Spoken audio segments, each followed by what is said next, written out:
One night before, 15-year-old autistic teen, Sebastian Rogers, suspiciously disappeared. Approximately 500 yards away, just beyond the construction site, a bright light was captured on surveillance.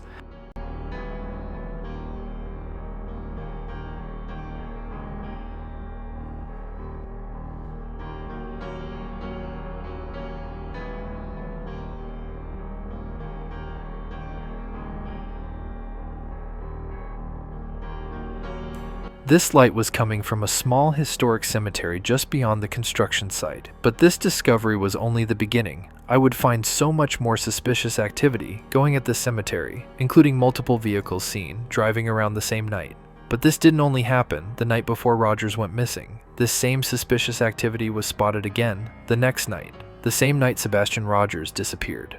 This sparked us to conduct our control tests to figure out what was this light, where it was coming from, and how it connected to Rogers' disappearance. And what we found will absolutely shock you.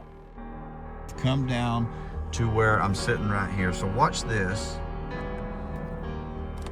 Of course, when my light's off, you can't see anything. If I turn my lights on, I can see just graves and grass. But imagine for a moment that somebody was there and said, hey, I can't see. Turn your high beams on. Of course, it opens up the whole area. I see more. And what do I see? The monument. And they're telling me they can see it on the camera, just like the footage we've been looking at. Boom!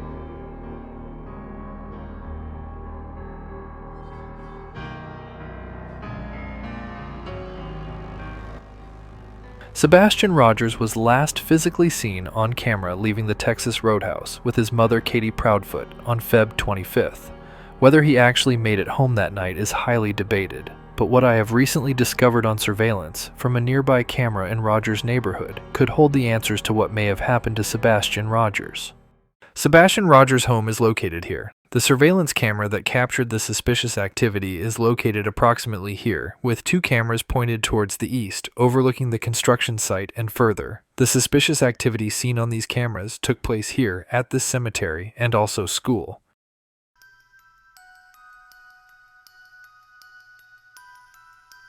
Just after this suspicious light illuminates for approximately 6 minutes, a little before 3:30 a.m. At 3:32, a headlight of a vehicle can be seen moving south in the cemetery.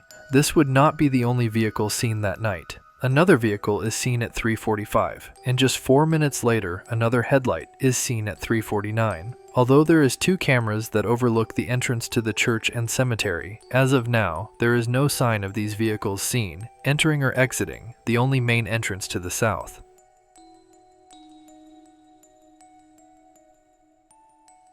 On the night Sebastian Rogers disappeared, the suspicious light can be seen again at around 3:40 a.m. It is illuminated for around 6 minutes, just like on the 25th. Then after it's done being illuminated, minutes later, multiple vehicles can be seen, driving in the cemetery and at the school. Once again, more suspicious activity the night Rogers went missing. So what is the object that is being illuminated for around 6 minutes on the 25th and 26th, and how could it be connected to Sebastian Rogers' disappearance? Here is a daytime shot from the surveillance camera where you can see the construction site. It is also overlaid with the nighttime shot of the suspicious light source. You can see how the suspicious light is just beyond the construction site in the cemetery. As Silver's on the scene drives through the cemetery, you can see that the construction site is to his left. As he continues north, he is now in the middle of the cemetery, approaching a loop. As he turns right, you will notice what they call lumbrine. This object is made out of highly reflective material, like concrete, granite, and marble. This memorial also sits at a slight tilt when viewing from the east, just like the object seen in the surveillance footage. Notice both objects are rectangular in shape.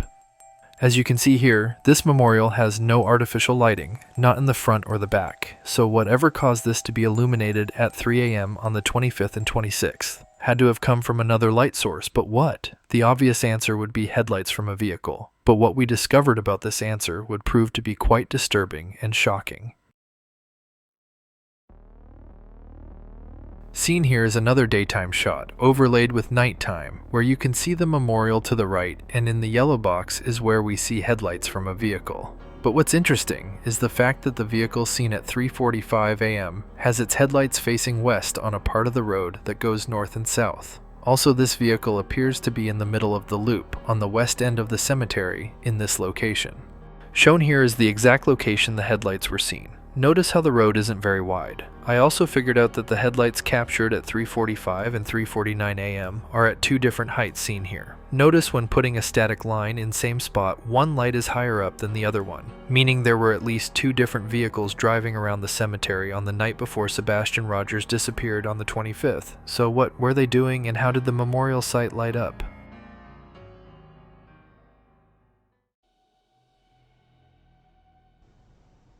There it is. What do you see now? During the control tests, Silvers on the scene and others tried many different things to illuminate the memorial in the same way we saw it on surveillance. But every test, including driving next to it, parking near it, using headlights and other objects such as flashlights, just would not create that same illumination effect until on day 2, Silvers on the scene did this. Okay, to document where I'm at, come in the cemetery this way, go around, it loops around. I took the turn right here and During Silver's control test, he parked on the west end, in the middle of the loop, seen here on this map.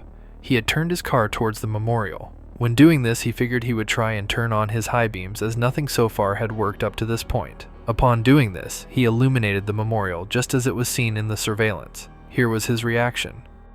Okay, to document where I'm at, come in the cemetery this way, go around, it loops around. I took the turn right here and I've come down to where I'm sitting right here. So watch this. Of course, when my light's off, you can't see anything. If I turn my lights on, I can see just graves and grass. But imagine for a moment that somebody was there and said, hey, I can't see. Turn your high beams on. Of course, it opens up the whole area. I see more. And what do I see?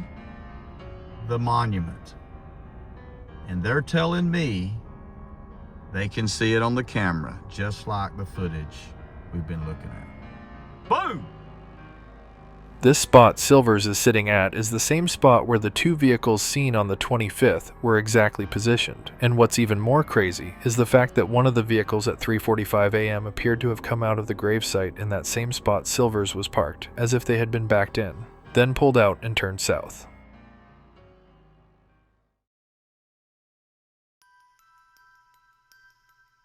Before we put all the pieces together, let's go over the night of the 26th. Sometime around 3:10 a.m., the suspicious flashlights in Rogers' neighborhood are seen along with an unknown vehicle doing a three-point turn. Not long after, activity at the cemetery begins to happen, where we see the memorial light up again for 6 minutes. During this same time, we then see a vehicle at the school near the stadium, first heading north at 3:47 a.m., near the same time the memorial is just beginning to fade out, seen here in this overhead view. A few moments later, we then see that same vehicle head south at 3:49, just minutes after the memorial is no longer illuminated. Then literally 2 minutes later, we see another vehicle heading south, leaving the cemetery at 3:51. We first see this vehicle in the cemetery located here in this overhead view. Then a few moments later, we can see it exiting the church parking lot at 3:53 a.m.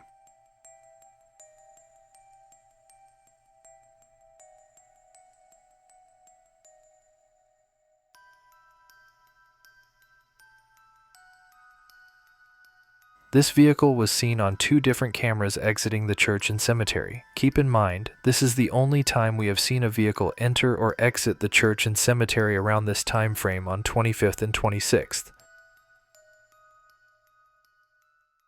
Now, what are the chances that 2 different vehicles would be seen exiting the cemetery and school 2 minutes apart at around 4 a.m. in the morning the night Sebastian Rogers disappeared? So how do these puzzle pieces all fit together?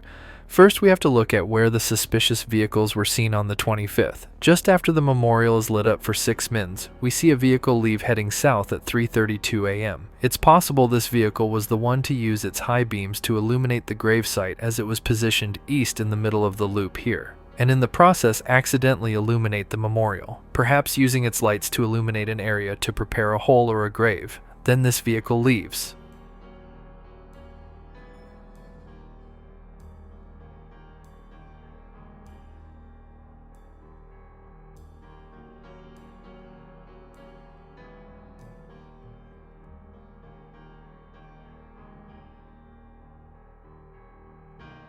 Then a vehicle parks in the same area, but this time backs up into the gravesite, perhaps to haul some dirt or something else nefarious.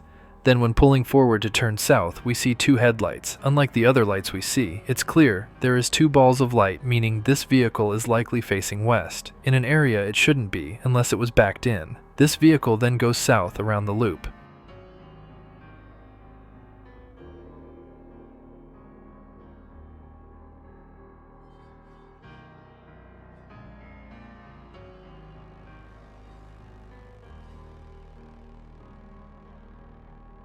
As you can clearly see, there was at least two different vehicles on the 25th shown here, with the different headlight heights. Also, you can see that 4 minutes later, another vehicle, likely a truck, was seen moving south. But what's interesting is the way the light gets distorted upwards. Here, take a closer look.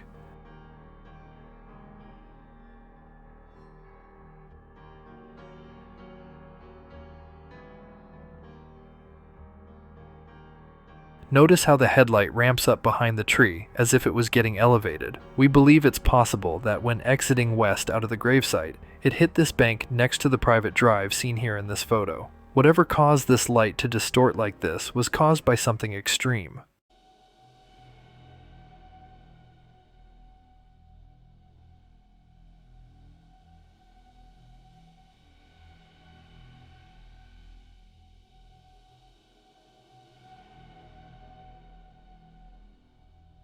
The other major thing to note is there is no sign of any vehicles entering or exiting the cemetery or church on the 25th. There are only two entrances, the main one off Long Hollow Pike, and the only other one is off Ward Lane to the north, but it is fenced in and has a gate with a lock. It appears these vehicles likely entered off Ward Lane, or somewhere off-road, like between school and cemetery. This also adds to the mounting evidence of nefarious activities.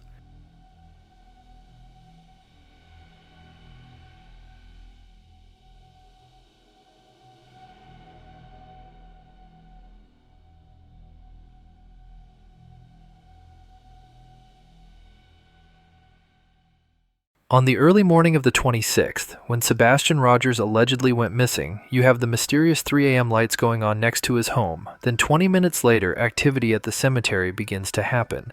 What are the odds of that in true crime? I believe they could have been preparing the night before of the 25th at the cemetery, perhaps getting a hole or even a fresh grave ready one night before.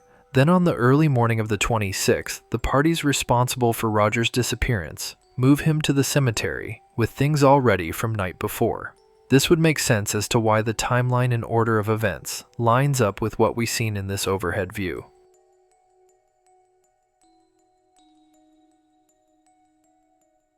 The other disturbing thing to note is the fact that at least one person was buried at this cemetery around this particular area, shown here, sometime before Sebastian Rogers went missing. If true, this clearly shows signs of premeditation and a well-thought-out plan to hide evidence and/or Sebastian Rogers.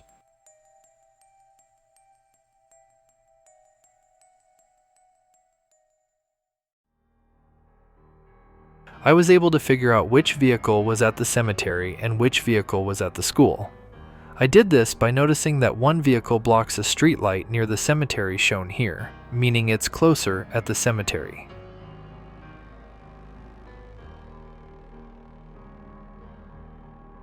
Notice that the vehicle at the cemetery has white headlights, while the vehicle at the school has more reddish amber lights and does not block the street light at cemetery shown here, meaning it is further away, at school parking lot, most likely near the stadium. It's also possible that this was two vehicles moving Sebastian from one vehicle to another to transport him somewhere else. Then just after they allegedly moved Rogers to the cemetery, we see that not only is there a vehicle at the cemetery leaving, but we also see a vehicle entering and exiting the school, literally 2 minutes apart from each other. I believe this car at the school could have been scouting and been looking out for anyone walking around the stadium or school, while the other parties and vehicle are seen at the cemetery, eventually leaving parallel to each other. Before I share any more information and final theories, I just want to mention that different law enforcement agencies and the church themselves have been notified about these suspicious lights and activities and what happened at this cemetery. So please do not call the church or law enforcement about this video, as this has been tipped in and they have been made aware about this possible lead. I also know that many have discovered that one or more persons were buried at this cemetery around the time of when Sebastian Rogers went missing, and we are aware of this. It is disturbing to think that there is a possibility that this could be all connected to Rogers' disappearance. I also want to thank Silvers on the scene and the team that helped behind the scenes doing the control tests, as this was a huge help in figuring out what may have been going on that night Rogers disappeared. Also keep in mind, we are aware of the dirt mounds that were scattered around the cemetery, as some of those have been searched by Silvers himself. We are now waiting for law enforcement and other agencies to hopefully take this huge tip and do the right thing by following up and clearing this potential lead. Please share your comments down below, please smash that like button, subscribe to the channel, and thank you so much for watching. Fantastic. Okay, going back on.